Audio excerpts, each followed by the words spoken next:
თხოვეთ ადამიანს, რომ პირველი ძალიან მცირე ნაბიჯების გადადგას პირველი ძალიან მცირე ნაბიჯები იმ მიმართულებით, რაც თქვენ გინდათ, ხო? თავიდანვე მაქსიმალურს კი არ ვითხოვთ ამ პრინციპით, არამედ ვითხოვთ მინიმალურს და ნაბიჯ ნელ-ნელა მივალთ სასურველ შედეგამდე. ადამიანები მეტად მოექცევიან ვიღაცის გავლენაში, ადამიანის გავლენის ქვეშ, ვისაც განიხილავენ ძალაუფლების მქონედ ან მცოდნედ. არ დააკლოთ ძალისხმევა თქვენი ავტორიტეტის და ძალაუფლების დემონსტრირება ზომიერების ფარგლებში, რა თქმა უნდა. თუ მნიშვნელოვანია თქვენთვის, რომ გავლენა გქონდეთ სხვებზე, შეეცადეთ, რომ მოიქცეთ, გამოიყურებოდეთ ისე, როგორც მათ მოეწონებათ. ისევ და ისევ ხაზს გაუსვამრო მხოლოდ გულწრფელობის ფარგლებში.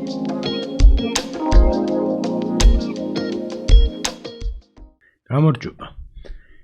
ყველას ყოველდღიურად გვიდგება სხვების დარწმუნების საჭიროება.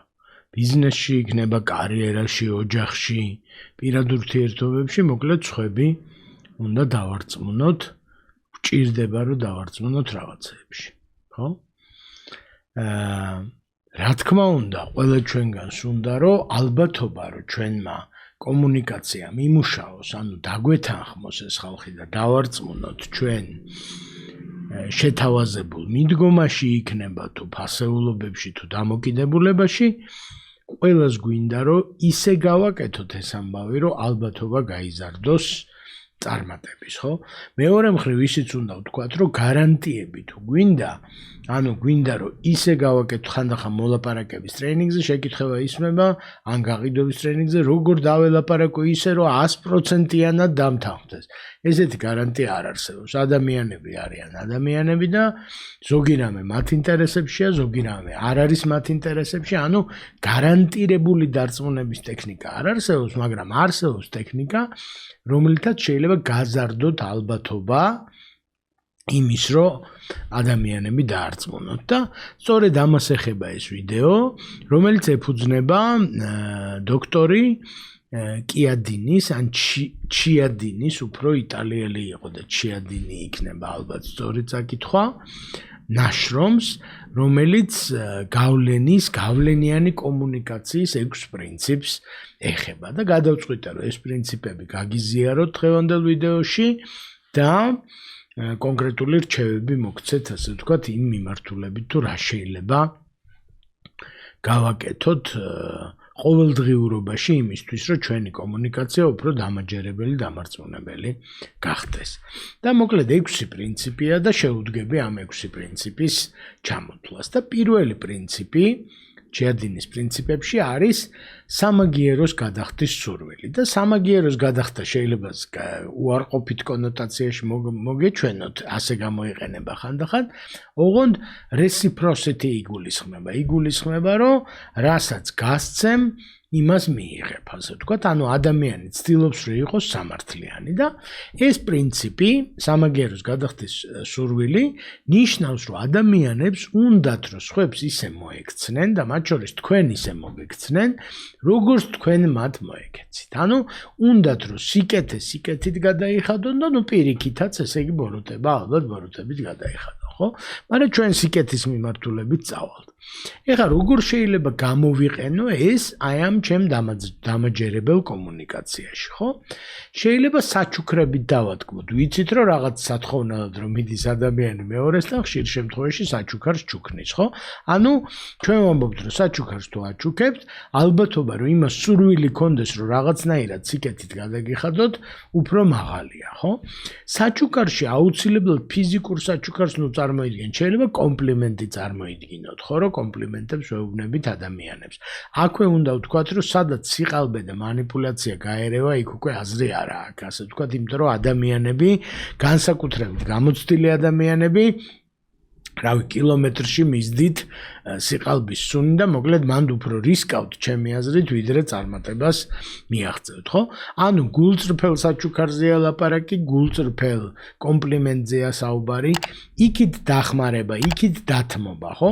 მაგალითად, მე დიდი ხანია გაყიდვებში მუშაობდა აღმოვაჩინე ჩემი საკუთარი გამოცდილებით, რომ თუ დამკვეთს ეცვლება გრაფიკი და უწევს შეხვედრის გადატანა და ჩვენ თუ ამას მშვიდად შევხვდებით და ბოდიშობენ ხშირად დამკვეთები და მევეუბნები რომ არაფერია საბოდიშო, პირიქით მოგერგებით, ვიცი რომ ძალიან დატვირთული ხართ, ანუ ჩემი მხრიდან ესეთი გადადგმული ნაბიჯი არა და რა თქმა უნდა ამას გავაკეთებ, ხო?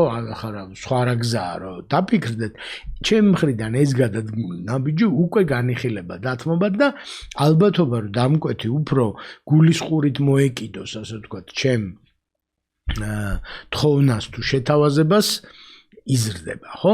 შესაბამისად, ძალიან ბევრი კომპანია თქვენ რეკლამებშიც ნახავთ, სერვისის შეთავაზებაშიც რაღაცებს გჩუქნის ფასდაკლებას, გჩუქნის უფასო სარგებლობას, პროდუქტის და ასე შემდეგ და ამით ზრდის ალბათობას. ანუ თქვენ შეიძლება დაფიქრდეთ თქვენ საქმეში, როგორ შეგიძლიათ ეს დათმობები ანუ სიკეთე გაუკეთოთ ადამიანს, ისე კი არა რომ პირობაში ჩადოთ რომ ამას თუ გამიკეთებ იმას გაგიგებ, სხვა რამეა. არა, ადგეთ და უბრალოდ სიკეთე გაუკეთოთ ადამიანს, ხო? კომპანიები თავის დამკვეთებს ეპატიჟებიან ღონისძიებაზე, ჩუქნიან საჩუქრებს, იწვევენ რაღაცა კარგ შინაარსიან ამბებზე და მოკლედ ეს არის ზუსტად მცდელობა რომ ჩვენი გავლენა გავზარდოთ სწორედ ამ სამართლიანობის და reciprocity-ის, ასე ვთქვათ, პრინციპის გამოყენებით, ხო?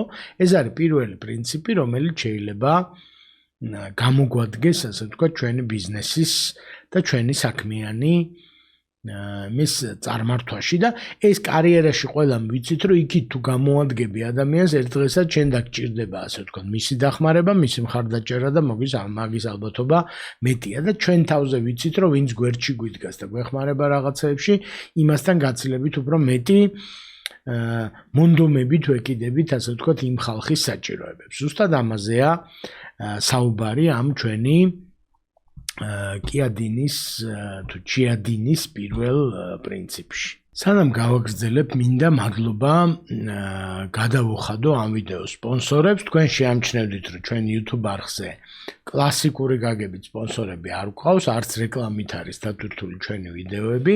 საქმე ისაა, რომ ყველა ვიდეოს და მათ შორის ამ ვიდეოს სპონსორები არიან ის ადამიანები, ვინც გვიკვეთავენ და მონაწილეობენ ჩვენ ტრენინგებში. და სწორედ თქვენი დამსახურებაა ჩვენი ტრენინგების დამკვეთების და მონაწილეობის ის, რომ ჩვენ გვაქვს საშუალება, რომ უფასო და ხარისხიანი კონტენტი შევქმნათ და ამისთვის დიდი მადლობა გეკუთვნით. ინფორმაცია ჩვენი ტრენინგების შესახებ შეიძლება ნახოთ ჩვენ საიტზე flowmaster.g. ახლა დაუბრუნდეთ ჩიადინის პრინციპებს და მეორე პრინციპზე ვისაუბროთ, რომელიც არის დაპირება და შესაბამისობა. ანუ დაპირება და შესაბამისობა გულისხმობს, რომ ყველა ადამიანი, მით უმეტეს, რა ვიცი, კარგი რეპუტაციის და პოზიტიური განწყობის ადამიანი ცდილობს, რომ რა პირობასაც დადებს, ის პირობა შეასრულოს და ისე მოიქცეს სხვა რამეებშიც, რომელიც შეესაბამება, ასე ვთქვათ, მის წინა ნაბიჯებს. ანუ იყოს თანამიმდევრული. თქვენ თავზე თუ იფიქრებთ, დარწმუნებული ვარ, რომ გინდათ, რომ ასე ხედავდნენ სხვები, როგორც თანამიმდევრულს და არა ვთქვათ, კვირაში 9 პარასკევი რო აქვს და დღეს ერთს წყვიტავს, ხვალ მეორეს და ზეგ მესამეს, ხო? ეხლა ეს რაში შეიძლება გამოვიყენოთ, რომ ადამიანს უნდა თავის გადაწყვეტილების ერთგული დარჩეს, ხო?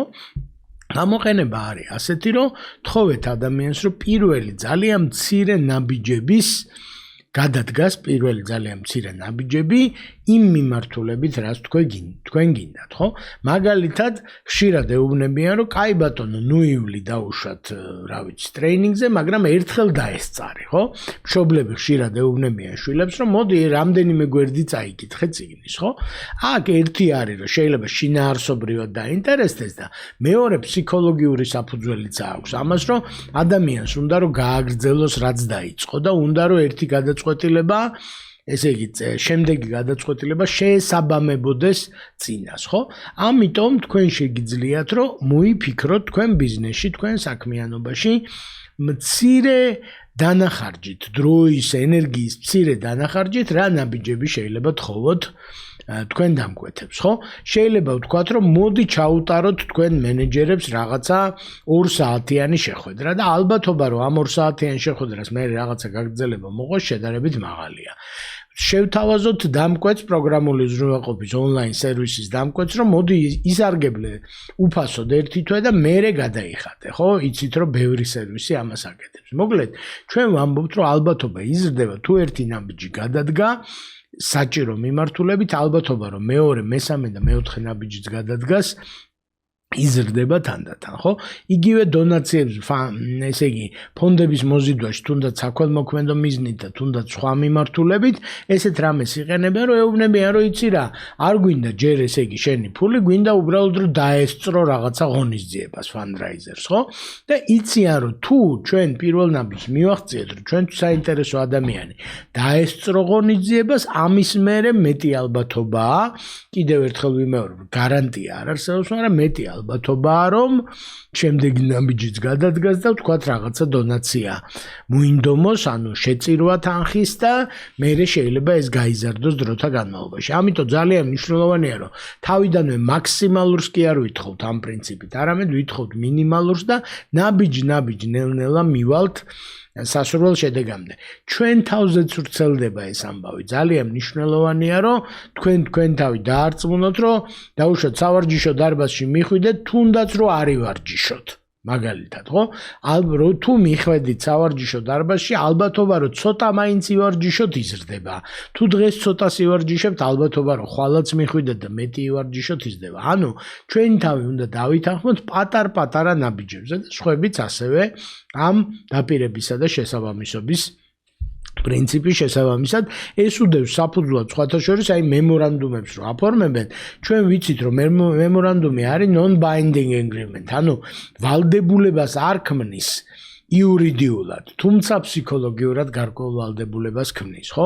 და ადამიანს რო უთხრათ, რომ აი როგორც ჩვენ მემორანდუმში გავაფორმეთ თქვენ გვინდა რომ ხელი შეგვიწყოთ ამაში, მოკლედ მაღალი ალბათობით ეს ამბავი დაიძრება, ასე ვთქვა და ამიტომ იურიდიულად ვალდებულება არ აქვს ადამიანს, მაგრამ ფსიქოლოგიურად ვალდებულება აქვს. ეს არის მეორე პრინციპი ჯიჰადინის. მესამე პრინციპი შეეხება სოციალურ მტკიცებულებას, ანუ social proof.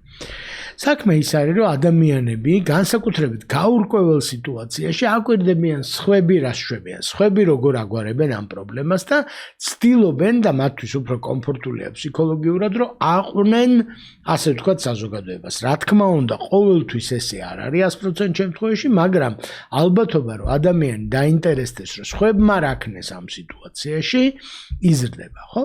ამის გამოყენება შესაბამისად შეგვიძლია იმისთვის, რომ დემონსტრირება გავაკეთოთ, რომ სხვები დაეთანხმნენ ამ მიდგომას. ან ამდენ ორგანიზაციაში დაინერგა ეს მიდგომა ან ეს პროგრამული უზრუნველყოფა. ან წინა მონაწილეები ჩვენ ტრენინგების არიან კმაყოფილები. თუნდაც YouTube არხი, ესე იგი, სადაც თქვენ ნახულობთ და ბევრი გამომწერი ყავს YouTube არხს, ესეც არის social proof, ანუ სოციალური მტკიცებულება, რომ ამდენი გამომწერი ტყუილა არ ეყოლება. ამდენი ლაიქი ტყუილა არ ექნება, ამ ვიდეოს იქნება თუ ამ ავტორს თუ ამ არხს, ხო? ამიტომ ესე იგი social proof თქვენ შეგიძლიათ გამოიყენოთ იმისთვის, რომ უკვე კმაყოფილი დამკვეთების აზრი გააცნოთ დანარჩენებს, მოიზიდოთ სხვადასხვა მეთოდით მოიზიდოთ რაოდენობა ლაიქების იქნება თუ საბსკრაიბერების და ასე შემდეგ თქვენ არხებში, იმისთვის რომ ადამიანმა იფიქროს, რივიუები, აი Amazon-ის რივიუები და ონლაინ მაღაზიებში სხვა ადამიანები რო აზრს აზიარებენ, განსაკუთრებით პოზიტიურ აზრს, მაგრამ 100% თუ პოზიტიურია, ეს ცოტა ეჭვს იწვევს, რომ გაფილტრულია. ესე არის კომენტარებში, ყველაფერი თუ შენ ჭირიმე შენ გენაცვალეა, თქვათ Facebook-ის პოსტის კომენტარებში ალბათ გაფილტრულია, ხო? რაღაცა სხვადასხვა დონის მოწონება მაინც უნდა იყოს, ვიღაცას ძალიან მოეწონა, ვიღაცას ნაკლებად მოეწონა და ამიტომ არ უნდა გავფილტროთ სოციალური მტკიცებულება, რომ ბევრმა ადამიანმა მოусმინა მაგალითად ამ ვიდეოს. ბევრმა ადამიანმა გამოიწერა მაგალითად ჩვენი არხი, მოკლედ ეს მტკიცებულება ზრდის ალბათობას, რომ შემდეგმა ადამიანმაც მიაქციოს და დაუთმოს ყურადღება ამ ამბავს, ხო? ეს არის მესამე პრინციპი ჩვენი კიადინის პრინციპებიდან. მეოთხე პრინციპი არის ავტორიტეტის პრინციპი და ესე იგი ავტორიტეტის პრინციპი გულისხმობს, რომ ადამიანები მეტად მოექცევიან ვიღაცის გავლენაში, ადამიანის გავლენის ქვეშ, ვისაც განიხილავენ ძალაუფლების მქონედ ან მცოდნედ.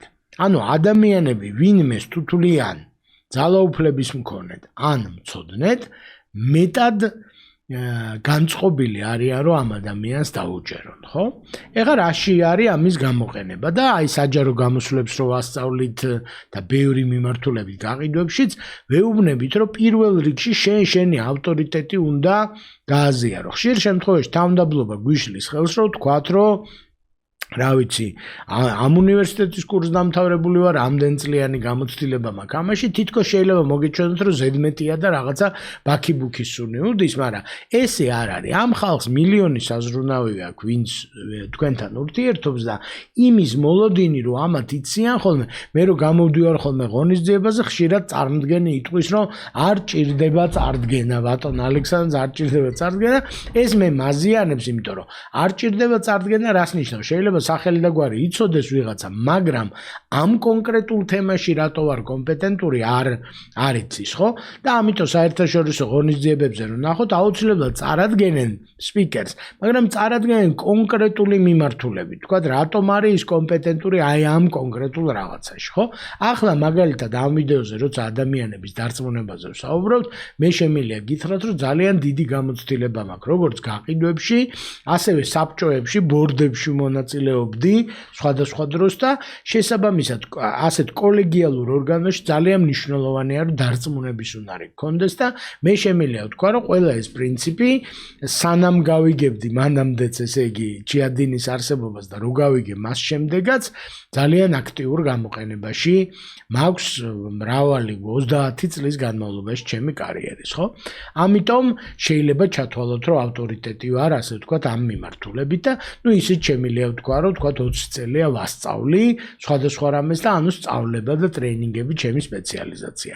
შეხედეთ, ეს მე არ მithქვამს ვიდეოში აქამდე და ეხლა რომ ვთქვი, ვიღაცისთვის შეიძლება რაღაცა ნეგატიური ისიც მოიტანოს, რომ რატო გვიმტკიცებ რაღაცა სიტყვაზე, მეორე მხრივ თუ სწორად გააკეთებ, შეიძლება ადამიანი მიხვდეს, რომ თქვენ მოსმენას აზრი აქვს, ხო? ეხლა თუ საყოველთაოდ აღიარებული ავტორიტეტი ხართ, ნაკლებად გჭირდებათ, მაგრამ სწორედ ეს არის, რომ ავტორიტეტის და პირადი ბრენდის განვითარება გჭირდება იმისთვის, რომ ადამიანებმა ჩათვალონ, რომ ვართ უფრო კომპეტენტური და ასევე თქვენი ყურადღება მივენდა მივაქციო, მეორეს ერთი იყო კომპეტენცია, მეორე იყო ძალაუფლების მქონე. გადაწყვეტილებას იღებ თუ არა. აი გაყიდვებში ხშირ შემთხვევაში არის ვითარება, რომ დამწყები გამყიდველი ხვდება დამკვეთს და ის რაღაცას ეკითხება, რომ აი როდის შეგვიძლია დავიწყოთ მაგალითად პროექტის განხორციელება და ესე იგი მოიწყენს უცებ ჩვენი გამყიდველი და ამბობს, რომ იცით რა, მე წავალ შევათანხმებ სამსახურში ზემდგომებთან, იმებთან, ამდენებთან, ანუ გადაწყვეტილების მიმღებ ძალაუფლების მქონეს არ გავს და ამიტომ ალბათობა რომ დამკვეთმა დაუჯეროს დაბალია. ამიტომ აი მიმტანია კარგ რესტორანში გეტყვით, რომ მე თქვენ შემოგთავაზებთ ასეთ კერძს და გაგიკეთებთ ნაკლებად ცხარეს პირველ პირში ლაპარაკობს, ამითი ზრდის ჩვენ შეგრძნებას, რომ მის ხელშია ეს ვიღაცა მნიშვნელოვანი ადამიანი გველაპარაკება და ამ შემთხვევაში მეტი ალბათობაა, რომ მის რეკომენდაციას დაუჯეროთ, დესერტს შემოგთავაზებს თუ ძვირიან ღვინოს აგვირჩევს, მოკლედ მეტი ალბათობაა, რომ დაუჯეროთ, ხო? ამიტომ არ დააკლოთ ძალისხმევა თქვენი ავტორიტეტის და ძალაუფლების დემონსტრირება ზომიერების ფარგლებში, რა თქმა უნდა. მეხუთე პრინციპი ჩიადინის არის მოწონების პრინციპი, liking, ხო? და პრინციპი იმაში მდგომარეობს, რომ ადამიანები მეტად უჯერებენ, ვინც მოსწონთ. ანუ მეტად მოექცევიან თქვენი გავლენის ქვეშ, თუ მოსწონ ხართ, პიროვნულად მოსწონ ხართ, ხო? აქ შეიძლება გარეგნობის მით გავიგოთ, გაგებით, შეიძლება გავიგოთ ხასიათის გაგებით, პიროვნული თვისებების, ფასეულობების და ასე შემდეგ, ხო?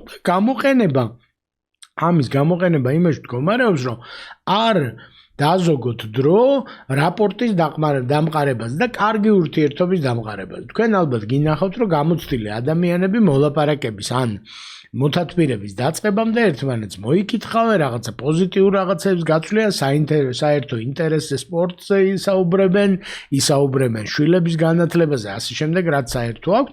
ეს არის მცდელობა, რომ უფრო მეტად მოვეწონო ადამიანს, ან გავახსენო, რომ ჩვენ ბევრი საერთო გვაქვს და თავისნაირები მოსწონთ, ხო? ამიტომ შეეცადეთ, რომ მოსწონდეთ, ხო? თუ გამოიპრანჭებით, თავს მოიწესრიგებთ და ასე შემდეგ, აი გასაუბრებაზე მქონია შემთხვევა, როდესაც ადამიანს უყურებ, რა თქმა უნდა, შინაარსით ვიღებ გადაწყვეტილებას, მაგრამ რაღაცა მომზადებულ დიდად თავი არ შეუწუხებია, რომ თავი მოგვაწონოს და მე ფიქრება, რომ თუ გასაუბრებაზე არ გვაწონებს თავს, მერე რა მოხდება, ესე იგი, როცა ჩვენ დაამშრომელი იქნება, ხო? ამიტომ ჩვენ ვამბობთ, რომ თუ მნიშვნელოვანია თქვენთვის, რომ გავლენა გქონდეთ სხვებზე, შეეცადეთ, რომ მოიქცეთ, გამოიყურებოდეთ ისე, როგორც მათ მოეწონებათ. ისევ და ისევ ხაზს გაუსვამ, რომ მხოლოდ გულწრფელობის პარგლებში, ანუ манипуляცია და სიყალბე შარში გაგხვევს, მხოლოდ არაფერს კარგს არ მოიტანს. ამიტომ თქვენთვის მისაღების პარგლებში ისე მოიქეცით, ასე ვთქვათ, როგორც სიტუაცია შეეფერება, ხო? იგივე ეტიკეტი, სხვადასხვა რეალობაში ჩაცმის კოდი, დრეს კოდი, სადაც არ ღონისძიებებზე, ეს ყველაფერი არის მცდელობა, რომ უფრო მეტად ჩავჯდეთ, ასე ვთქვათ, სოციალურ ამბავში და ჩავეწეროთ იმაში, ხო? კომპლიმენტებიც აქ არის, რომ შეიძლება ბიზნეს კომპლიმენტი უთხრათ, გულწრფელი ისევ, მაგალითად შეამჩნიეთ, რომ მათ მაღაზიებში ან აფთიაქებში უკეთესი მომსახურება გახდა ბოლო პერიოდში, აუცილებლად გაუზიარეთ ამის შესახებ. თუ არ გგონიათ, რომ ასეა, არავითარ შემთხვევაში არ თქვათ, არ მოიტყუოთ, ხო? თუ გჯერათ, რომ მართლა უკეთესია, გაუზიარეთ, იმიტომ რომ ეს ზრდის თქვენ მოწონებას, ხო? გადახედეთ იმ ადამიანის პროფაილს, მაგალითად LinkedIn-ში ან CV-ს, ვისაც ხვდებით და თუ რაღაცები მოგეწონათ, აღნიშნეთ, რომ ძალიან შთამბეჭდავი განათლება აქვს, ან ძალიან შთამბეჭდავი გამოცდილება, ხო?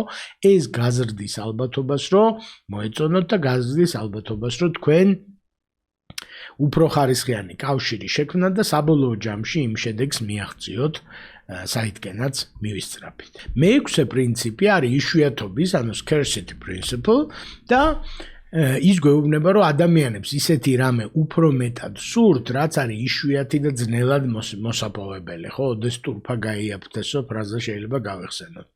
აღარ აღერს არცა ჭირად. ანუ ადამიანებს უნდათ ის, რაც არის ძვირი, ძნელი, მოსაპოვებელი, იშვიათი, ცოტა და ასე შემდეგ, ხო?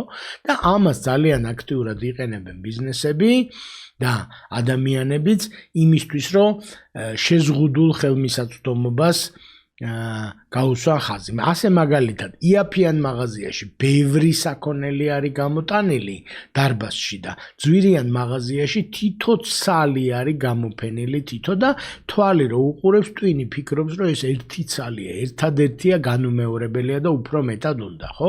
ხშირ შემთხვევაში პროფესიონალები, დაკავებული პროფესიონალები ხაზს უსვამენ, რომ ძალიან დატვირთულები არიან და თქვა შეხვედრის დანიშვნისას მოგვიწევს მათთან რამდენიმე რაუნდი, აი ამ დღეს ხო არ გამოვა, იმ დღეს, ხო? თუ იტყუებიან, ეს ჩვეულებრივი ტყუილი და სიყალბეა, მაგრამ თუ არ იტყუება და ხაზს უსვამს ამას, ამით ჩვენც განწყობა გვექნება, რომ დაკავებული ადამიანია, მნიშვნელოვანი ადამიანია, მასთან შეხვედრა უფრო ძვირფასი ხდება, ვიდრე იქნება, ხო? ასევე აი უფასო პროდუქტი უფასო კი არ უნდა შევთავაზოთ, რაღაცა აქცია უნდა შევთავაზოთ, იმიტომ რომ თუ უფასოა, იმას ღირებულება არ აქვს და ქუჩაში თუ ყრია, მოკლედ იმის ღირებულება არ არის, ხო? და ამიტომ მაგალითად იმ შემთხვევაშიც კი თუ უნივერსიტეტს აქვს scholarship-ის საშუალება, ანუ აქვს ფული რომ დააფინანსოს სტუდენტი, ჯერ შეაქვს იმ სტუდენტს აპლიკაცია უზარმაზარი თანხის გადახდის, ძალიან მაღალ ფასიან მომსახურებაზე, ამ შემთხვევაში უმაღლეს სასწავლებელში და მერე მიდის ლაპარაკი უკვე scholarship-ზე. ანუ twin-მა უნდა მიიღოს ინფორმაცია, რომ რაღაცა არის ძვირი, იშვიათი და კარგი, ხო? ესე იგი, ამის გამოყენება შეგვიძლია ესე, მაგალითად, რომ ვისაუბროთ, ამას იყენებენ რეკლამებშიც, რომ რამდენიმე ადგილი დარჩა, მაგალითად, ან კვირის ბოლომდე ვრცელდება აქცია, ან არ გამოტოვოთ, ხო, ნიშნავს, რომ რაღაცა იშვიათია და ესე იგი, ამბობენ გამყიდველები ხშირად, რომ აი, მხოლოდ შენთვის შემიძლია ესეთი რაღაც შემოგთავაზო, ხო? შესაბამისად, ამის იშვიათობის პროდუქტის, ან სერვისის, ან შესაძლებლობის იშვიათობის ხაზგასმით ჩვენ გავზრდით ალბათობას, ასე ვთქვათ, მისი ყიდვის და ადამიანებს უჩნდებათ სასწრაფოების sense of urgency, რომ ჩქარა უნდა ვიმოქმედო, იმიტომ რომ დარჩა 2 დღე, დარჩა 2 ადგილი და ასე შემდეგ, ხო?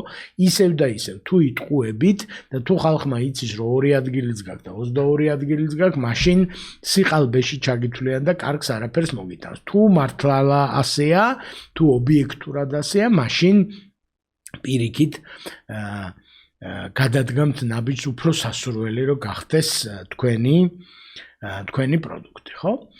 ესე იგი, ახლა რა გავაკეთოთ პრაქტიკულად? ჩვენი ვიდეოს ბოლოში უნდა შევაჯამოთ, ხო?